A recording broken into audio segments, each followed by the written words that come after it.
بسم اللہ الرحمن الرحیم۔ السلام علیکم ناظرین کرام۔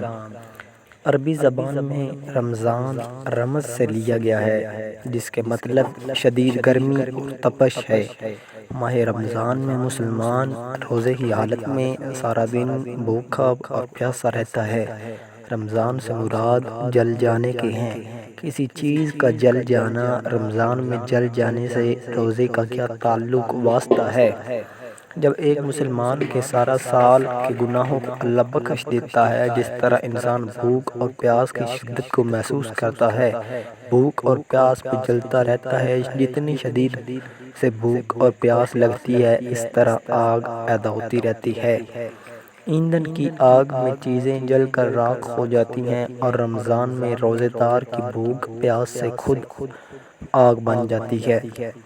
اس سے اللہ تعالیٰ مسلمانوں کے سارے سال کے گناہوں کو جلا کر رکھ دیتا ہے۔ آخری روزے اللہ تعالیٰ روزے دار کے پورے سال کے گناہوں کو اس طرح جلا دیتا ہے، روزے دار کو پاک اور صاف کر دیتا ہے، جیسے کہ انسان نے ابھی جنم لیا ہو۔ حج کا مہینہ آتا ہے تو انسان کے اعمال ویسے کے ویسے ہی رہتے ہیں جیسے پہلے ہوتے ہیں۔ جب رمضان آتا ہے تو نبی کریم صلی اللہ علیہ وآلہ وسلم کا فرمان ہے کہ ہر نیک کام کرنے کا ثواب کئی گنا بڑھ جاتا ہے۔ ایک فرض کو ادا کرنے کا ثواب 70 فرائض کو ادا کرنے کے ثواب کے برابر ہو جاتا ہے۔ ایک نفل کو ادا کرنے کا ثواب ایک فرض کے ادا کرنے کے برابر کر دیا جاتا ہے۔ حضرت علی رضی اللہ تعالیٰ عنہ سے مروی ہے کہ جس مسلمان نے ایک فرض روزے کو چھوڑ دیا، پھر قیامت تک اس روزے کا کفارہ ادا کرنے کے لیے روزہ رکھتا رہے، تو پھر بھی وہ مسلمان اس قضا کیے ہوئے روزے کا ثواب حاصل نہ کر پائے گا۔ فرض روزے میں بہت زیادہ طاقت ہے، بغیر کسی وجہ سے رمضان کا روزہ قضا کرنا بڑا گناہ ہے، بہت بڑے گناہ کے زمرے میں آتا ہے۔ اس عمل کو جاری رہنے سے انسان فاسق و فاجر ہو جاتا ہے۔ اس حالت میں انسان کو اللہ سے سچی توبہ استغفار کرنی چاہیے تاکہ اللہ تعالیٰ ہم کو اس گناہ سے معاف کر دے۔ رسول اللہ صلی اللہ علیہ وسلم نے فرمایا، میری ملاقات ایسے لوگوں سے کروائی گئی جن کو ایڑیوں کے بل الٹا باندھا ہوا تھا، ان کی بانچیں چیر کر ریزہ ریزہ کر دی گئی تھیں۔ رسول اللہ نے فرمایا کہ میں نے پوچھا کہ یہ کون لوگ ہیں؟ مجھے بتایا گیا کہ یہ وہ لوگ ہیں جو افطاری سے پہلے روزہ افطار کر لیا کرتے تھے۔ پیارے بھائیو، یہ سزا اس بندے کی ہے جس نے روزہ تو رکھا تھا لیکن افطاری سے پہلے ہی کھول لیا ہے۔ یہ سزا اس کی بتائی گئی ہے جس نے افطاری جلدی کی تھی۔ ذرا سوچئے کہ جس روزہ رکھا ہی نہ ہو تو اللہ نے اس بندے کی کیا سزا رکھی ہوگی۔ پھر ہم اللہ تعالیٰ کی ذات سے دنیا اور آخرت کی سلامتی کے بارے میں سوال کرتے ہیں۔ اللہ تعالیٰ کی رحمت بہت زیادہ ہے۔ اللہ تعالیٰ رمضان کے مہینے کے ثواب کے بارے میں یوں ارشاد فرماتا ہے، ایک فرض کو ادا کرنے کا ثواب 70 فرائض کو ادا کرنے کے برابر کر دو۔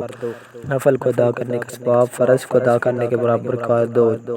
جو پورا رمضان تراویح کی پابندی کرے گا اور پورے مہینے کے روزے رکھے گا تو اللہ تعالیٰ اس بندے کے گناہ کو ایسے دھو دے گا جیسے اس بندے نے آج ہی جنم لیا ہو۔ اللہ تعالیٰ کا ارشاد ہے کہ جس نے روزہ اور نماز میری رضا کو حاصل کرنے کے لیے پڑھی تو میں اس کے سارے سال کے گناہوں کو معاف فرما دوں گا۔ رات کا قیام کسی امت پر عطا نہیں ہوا۔ رمضان کے مہینے میں اللہ تعالیٰ نے آسمانی کتابوں کو نازل کیا۔ پہلے روزے کو اللہ نے حضرت ابراہیم علیہ السلام پر، 2 رمضان کو حضرت موسیٰ علیہ السلام پر تورات نازل فرمائی، 8 یا 6 رمضان حضرت داؤد علیہ السلام پر، 12 یا 18 رمضان مبارک کو حضرت عیسیٰ علیہ السلام پر انجیل کو نازل فرمایا۔ باقی کتابوں کو مکمل ایک ہی دفعہ نازل فرمایا گیا۔ رمضان میں ہی لیلۃ القدر میں اللہ تعالیٰ نے غار حرا میں قرآن پاک کو نازل فرمایا۔ اللہ تعالیٰ نے قرآن پاک کو ایک بار نازل نہیں فرمایا تھا، قرآن پاک کو اللہ تعالیٰ نے 23 سال کی مدت میں مکمل کیا۔ کتنے نبی دنیا میں آئے، سب کے پاس حضرت جبرائیل علیہ السلام ایک ہی بار نازل ہوئے، اس سے زیادہ کی بار کسی جگہ ذکر نہیں آیا، لیکن حضرت محمد صلی اللہ علیہ وسلم کے پاس حضرت جبرائیل علیہ السلام 23 سال کی مدت میں 24,000 بار تشریف فرمائے ہوئے۔ جو شخص رمضان میں ہمارے صبح کو روزے کو حالت میں اور رات کو تراویح ادا کرتا ہے، اس کو بہت زیادہ ثواب ملتا ہے۔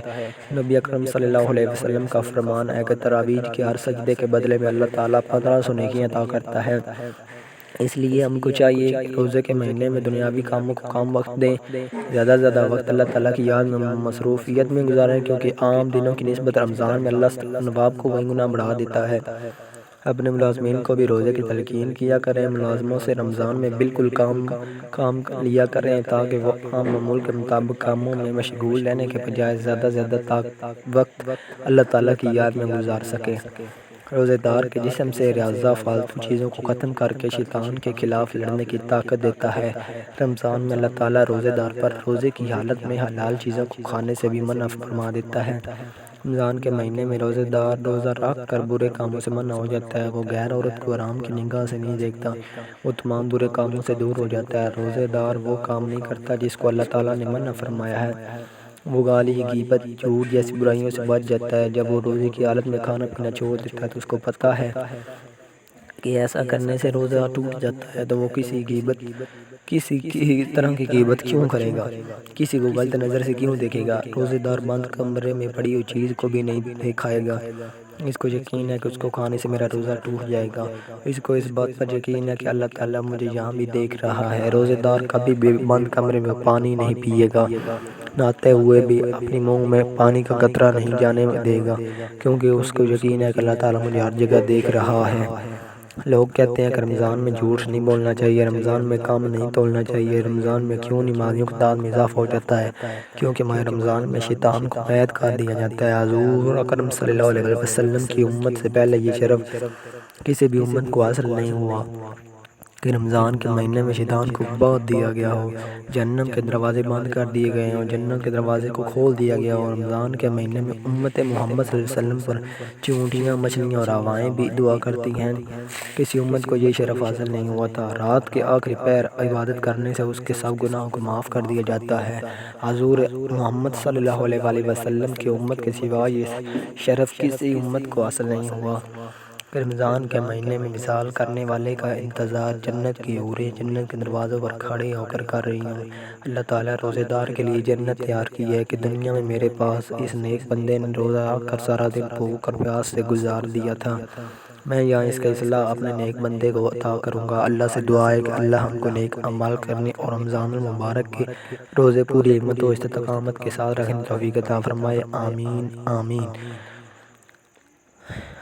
والسلام میرے ناظرین، اگر آپ کو میری ویڈیو اچھی لگی ہو تو میرا چینل بٹی بوائے سبسکرائب کریں تاکہ ہر نیو آنے والی ویڈیو آپ تک پہنچ سکے اور آپ اس سے زیادہ سے زیادہ استفادہ حاصل کریں۔ بٹی boy subscribe my channel please.